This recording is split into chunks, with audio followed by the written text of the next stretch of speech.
As the guards waited to be told to move it all, there were birds squawking, white rabbits, all colors of leather saddles, trunks of cloth, a trunk of just dyed leathers, a trunk of seeds, all organized in small compartments. The yearlings being held bags of sugar, some metal weapons, and so many other things. It smelled rather like a barn. I slightly giggled. How did he fit all this into his wagon?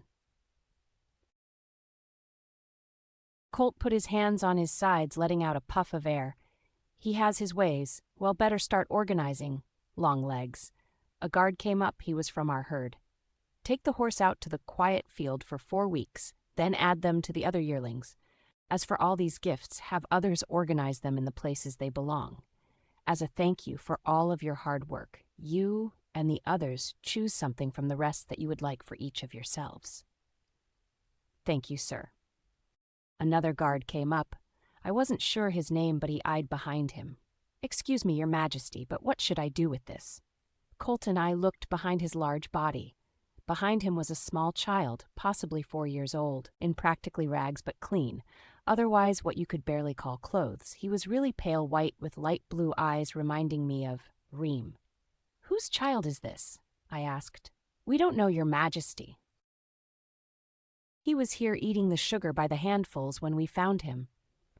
I haven't seen him before, have you? I asked Colt. He looked to the child a moment, asking of him who he was, but the boy seemed terrified and didn't seem to speak. No, I haven't. Let's call for Reem and May. They may know who he is.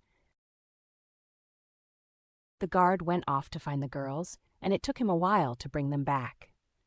In the meantime, we gave the boy some real food, which he was refusing to eat.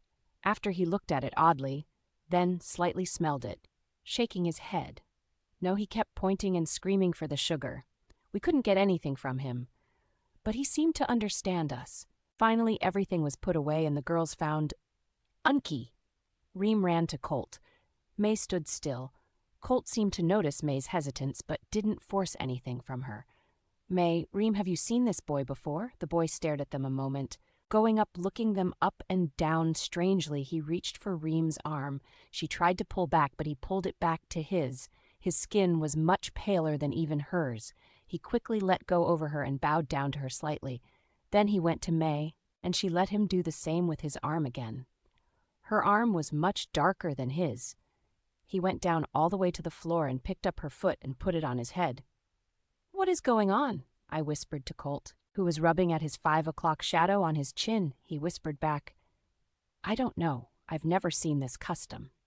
Just then Chain came up. So how do you like all the gifts? In his bell-like loud voice, when the boy turned to see him, Colt looked as the boy crawled to Chain. Colt spoke, This boy, he isn't one of your gifts, is he? Chain stood straight, looking to the boy, then back to Colt. I should say not.